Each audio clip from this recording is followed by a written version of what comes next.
এই জীবনে আমি আর তোকে পাবো না জানি, তোর কারণে বিরহানলে জ্বলে আমার মৃত্যু হবে।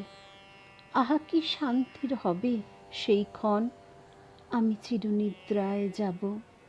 চোখের মধ্যে থাকবে তোর স্বপ্নীল দুটি কাজল কালো নয়ন।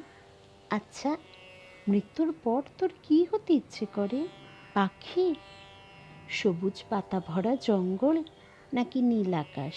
না, নদী মানাবে তোকে, কারণ তুই যে নারী। নারীতে আর নদীতে ভেদ কি বল? সৃষ্টি প্রলয় সবই তো ওই নারীকে ঘিরে। নদীও যে সৃষ্টি করতে পারে, তেমন ধ্বংস। তাই তুই নদী হবি, কেমন? স্বচ্ছ তন্বী খরস্রোতা নদী। তোর অঙ্গবিহঙ্গে কতজন যে উন্মাদ হবে। পাহাড়ের গা বেয়ে যখন তুই বয়ে যাবি, পাহাড় তোর স্পর্শে নিজেকে ধন্য প্রেমিক মনে করবে। ওই যে ঝর্ণা, আহ্লাদে তৃপ্ত হবে অবগাহনে। তোর তখন দেমাক কত। আমি কি হব জানিস? আমি হব সমুদ্র।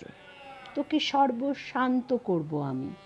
ওই পাহাড় ঝর্ণা সকলের সাথে যামিনী যাপনের পর তোর ক্লান্ত অবসন্ন শরীর আমাতে মিশে যাবে। তখন তোর মিষ্টি জলের স্রোত আর আমার নোনা স্পর্শ একাকার হয়ে যাব আমরা দুটিতে।